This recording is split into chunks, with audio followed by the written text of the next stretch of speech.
साथियों, आप सभी को जय मसीह की, प्रेज द लॉर्ड। और कैसे हैं आप सब? मैं विश्वास करता हूं आप सब बहुत ही अच्छे होंगे और प्रभु में आनंदित जीवन जी रहे होंगे। इस लॉकडाउन का भरपूर फ़ायदा उठा रहे होंगे और हम भी, चूँकि ऐसा मौका फिर नहीं मिलने वाला है, इसलिए मैं जो है बहुत प्रयास करता हूं कि मैं ज़्यादा से ज़्यादा संदेश जो है वो आप तक पहुंचा सकूं, क्योंकि बाद में ऐसा समय हमें नहीं आएगा कि हम बहुत अधिक संदेश दे सकें। मेरे प्रियो,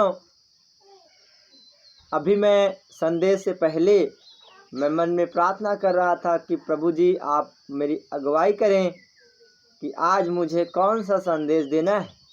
तो प्रभु ने प्रार्थना करते समय दर्शन में सिग्नल दे दिया कि ऐसे है ना, एक व्यक्ति को दिखाया और ये जो होता है ये एक बलवंत का एक चिन्ह है, ये बलवान का एक चिन्ह है। मैंने सिग्नल में देखा है ना, मतलब दर्शन में देख लिया कि ऐसे करते हुए तो परमेश्वर चाहता है मेरे प्रियो कि आप और हम बलवंत बन जाएं, आप और हम बलवान बन जाएं। मैं जीवित परमेश्वर का धन्यवाद करता हूँ कि जिन्होंने हमसे चाहे बंद आंखें के दर्शन के माध्यम से हो, स्वप्न के माध्यम से हो, वचन के माध्यम से हो, वो कैसे भी हमसे बात करता है, हम उस जीवित परमेश्वर का धन्यवाद करते हैं प्रियो। तो आइए हम आज सीखेंगे, बलवंत होने के विषय में सीखेंगे कि किन किन बातों में आपको और हमको बलवंत होने की ज़रूरत है मेरे प्रियो। आइए हम छोटी सी प्रार्थना करके प्रभु का मार्गदर्शन हम ले लें। प्यारे प्रभु जी, धन्यवाद इस नई सुबह के लिए जो आपने दिया है। प्रभु जी, आपने बताया प्रभु जी कि हम बलवंत बने। हाँ खुदा, धन्यवाद, तेरे वचन को बांटता हूँ प्रभु, आप मेरी सहायता कर। आपने मुझे अपने ईश्वरीय ज्ञान बुद्धि से भर दिया है और सुनने वाले को भी प्रभु आपने एक अच्छा मन दे दिया है, आत्मिक ज्ञान बुद्धि समझ को खोल दिया है। धन्यवाद। और प्रभु जी, जब वचन का बीज बोया जाता है, हर एक बाधा रुकावटें यीशु मसीह के नाम में दूर हो जाए। दयालु पिता धन्यवाद, सुनने वाले को आशीष देना परमेश्वर। हर एक बातों तेरे हाथों में सौंपता हो, दुआई प्रभु यीशु मसीह के नाम से मांगता हूँ, सुनिए और दया से ग्रहण कीजिए। आमीन आमीन आमीन। साथियों, आप सभी को जय मसीह की एक बार फिर से। और हम बलवंत होने के विषय में सीखेंगे। जैसे कि हम पढ़ते हैं दूसरा तीमुथियुस उसका दूसरे अध्याय उसका 1 वचन पढ़ते हैं। यहाँ पर इस प्रकार लिखा है, इसलिए हे मेरे पुत्र, तो उस अनुग्रह से जो मसीह यीशु में है बलवंत हो जा। मेरे प्रियो, यहाँ पर वचन हमें समझाता है कि उस अनुग्रह से जो मसीह यीशु में है बलवंत हो जा। आपको और हमको परमेश्वर के अनुग्रह से बलवंत होने की जरूरत है। जब हम पढ़ते हैं पहला पतरस 5 अध्याय और उसके 10वें वचन को पढ़ते हैं, तो यहाँ पर हम इस प्रकार से पाते हैं मेरे प्रियो कि अब परमेश्वर जो सारे अनुग्रह का दाता है, जिसने तुम्हें मसीह में अपनी अनंत महिमा के लिए बुलाया, थोड़ी देर तक दुख उठाने के बाद आप ही तुम्हें सिद्ध और स्थिर और बलवंत करेगा। मेरे प्रियो, हमारा परमेश्वर जो सारे अनुग्रह का दाता है, तुम्हें मसीह में अनंत महिमा के लिए जिसने बुलाया है हमें, वो थोड़ी देर तक दुख उठाने के बाद आप ही तुम्हें सिद्ध और बलवंत करेगा। तो ये दुख उठाने के बाद परमेश्वर जो है वो आपको और हमको बलवंत करता है। मतलब यदि आप और हम बलवंत होना चाहते हैं तो दुख उठाना पड़ेगा। जैसे प्रभु यीशु मसीह ने कहा कि यदि कोई मेरे पीछे होना चाहे तो वो सबसे पहले अपना क्रूस उठाए और मेरे पीछे हो ले। तो जब तक हम दुख तकलीफ नहीं उठाएंगे, दुख कैसे, मतलब यदि हम जैसे आधी रात को जग जग कर यदि हम प्रार्थना कर रहे हैं, सारी दुनिया सोई हुई है और यदि हम प्रार्थना कर रहे हैं मेरे प्रियो, तो ऐसा यदि हम अपनी नींद को मार कर हम प्रार्थना कर रहे होते हैं, ये है दुख। सारे लोग भरपूर खाना खा रहे हैं और यदि हम प्रभु के लिए उपवास का दिन ठहराते हैं और यदि हम परमेश्वर के चरणों में उपवास के साथ प्रार्थना करते हैं, ये है दुख।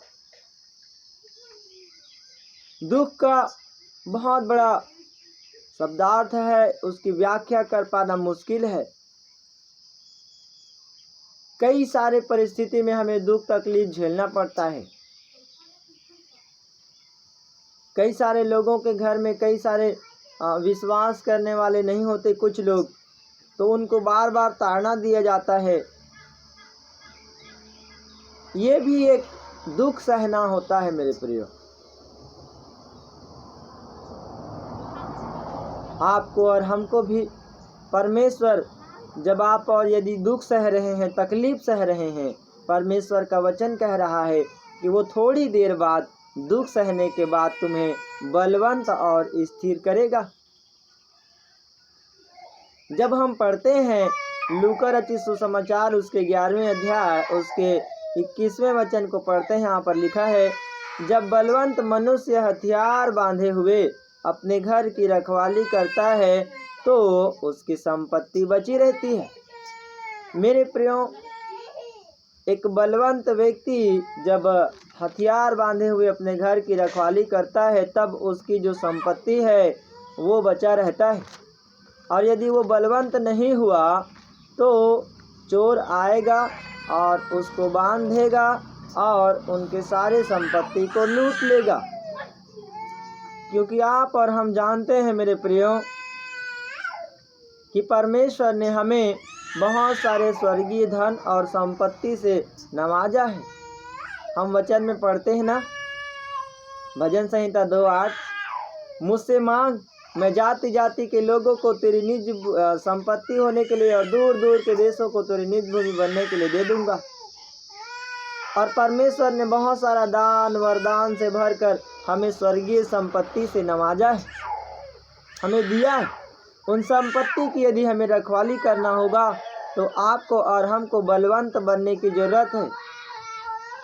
इफिसियों उसके 6 अध्याय और उसके 10वें वचन को पढ़ते हैं, वहाँ पर इस प्रकार प्रभु कहता है, और प्रभु में और उसकी शक्ति के प्रभाव में बलवंत बनो। हमें प्रभु में और उसकी शक्ति के प्रभाव में बलवंत बनना है मेरे प्रियो, उसके शक्ति के प्रभाव में बलवंत बनना है। कहें यहोवा की शक्ति मुझ पर प्रबल है, कहें यहोवा की शक्ति मुझ पर प्रबल है।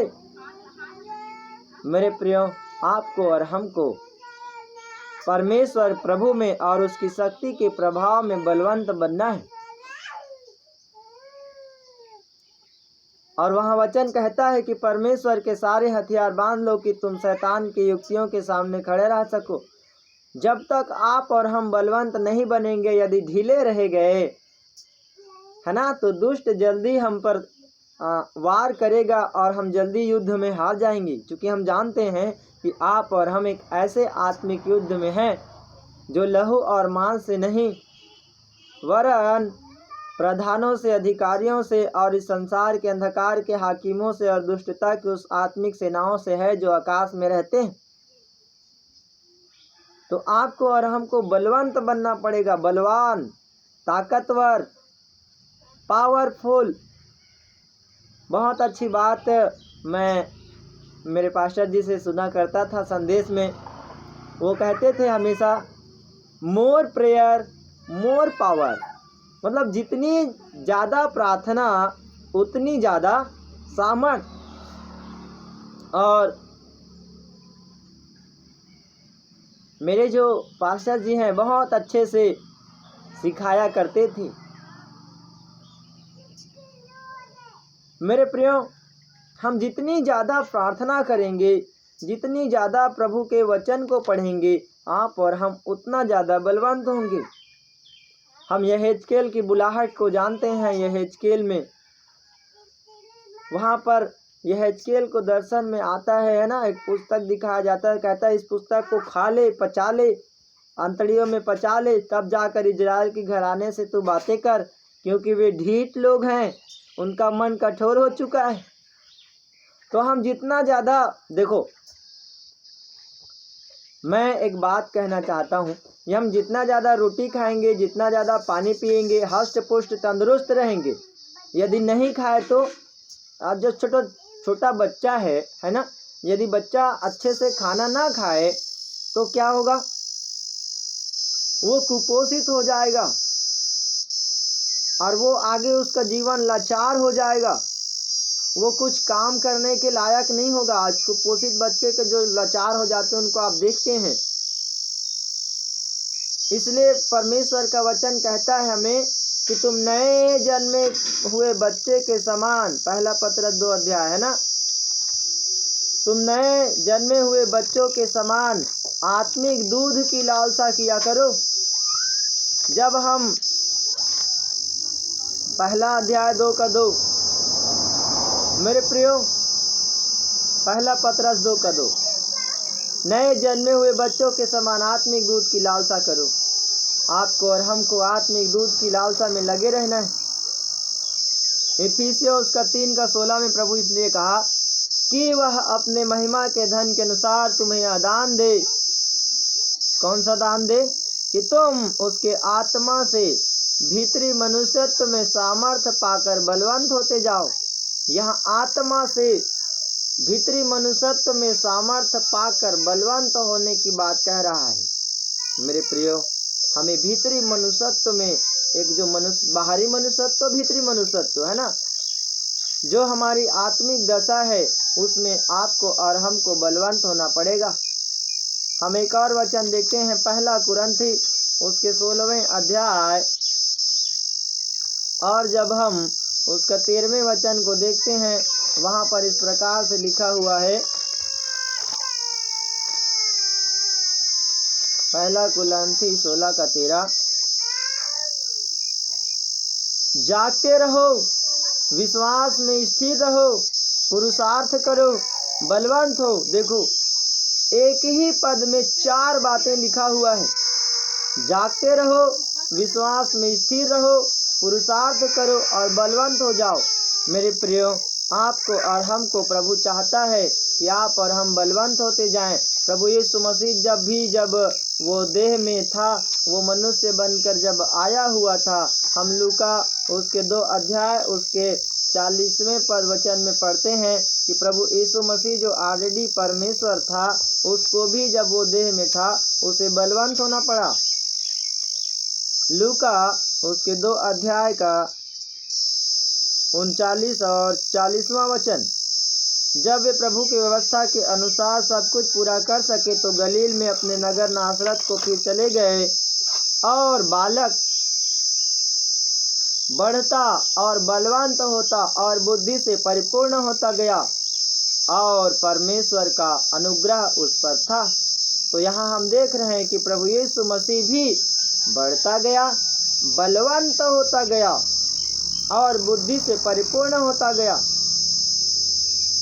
मेरे प्रियो, आपको और हमको भी ऐसे ही प्रभु में और उसकी शक्ति के प्रभाव में बलवंत होते जाना है, क्योंकि हमारा जो युद्ध है वो लहू और मांस से नहीं। हम जितना ज़्यादा बलवंत और ताकतवर अपने आत्मिक जीवन को बनाएंगे मेरे प्रियो, है ना, उतना ही ज़्यादा हम अपनी संपत्ति की रखवाली कर पाएंगे।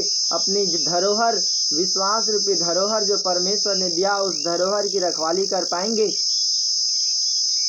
और जितना ज़्यादा हम सामर्थ्य पाएंगे परमेश्वर में, उतना ज़्यादा हम प्रभु के लिए कार्य कर सकते हैं।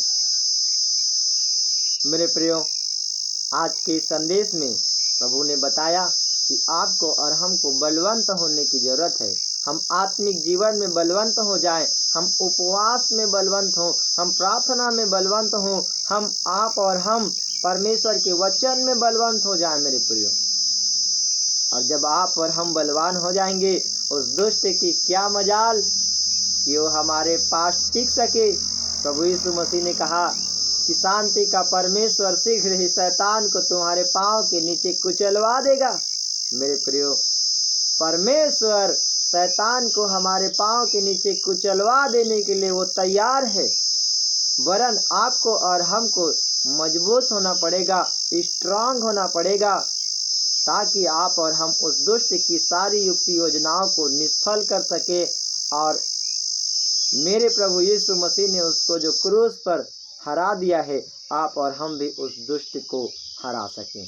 इस वचन के द्वारा प्रभु यीशु मसीह आप सभी को आशीष देवे, बलवंत बने, आशीषित जीवन जिए, फलवंत जीवन जिए। आइए हम छोटी सी दुआ कर लें। प्यारे प्रभु जी, धन्यवाद इस सुबह की बेला में आपने हमें अच्छे से अपने वचन के द्वारा सिखाया कि हम बलवंत बन जाएं। आपने कहा प्रभु में और उसकी शक्ति के प्रभाव में बलवंत बनो। परमेश्वर तुम्हें दान दे कि उसकी आत्मा से भीतरी मनुष्यत्व में सामर्थ्य पाकर बलवंत बनते जाओ। हाँ पिताजी, आज हमें बलवंत होने की ज़रूरत है। आज हमें प्रभु जी तेरे उन हथियारों को धारण कर लेने की ज़रूरत है। इसी में बताया प्रभु जी कि तुम बलवंत बन जाओ। पिता धन्यवाद, आप बलवंत करने वाला परमेश्वर है प्रभु। वचन कहता है कि जो मुझे सामर्थ देता है उसमें मैं सब कुछ कर सकता हूँ। प्रभु आप हमें सामर्थ देने वाले परमेश्वर हैं, बलवंत करने वाला खुदा है। धन्यवाद पिताजी, जितने लोगों ने वचन को सुना है सारे लोगों के लिए प्रार्थना, सब लोगों को आशीष दे, अनुग्रह कर और आत्मिक जीवन में बलवंत और मजबूत बना कि प्रभु तेरे राज्य के लिए वो कार्य कर सकें। धन्यवाद, हर एक को प्रभु आशीषित किया। धन्यवाद, सारी आदर में हम आपको देते हैं। दुआ प्रभु यीशु मसीह के नाम से मांगता हूँ, सुनिए और दया से ग्रहण कीजिए।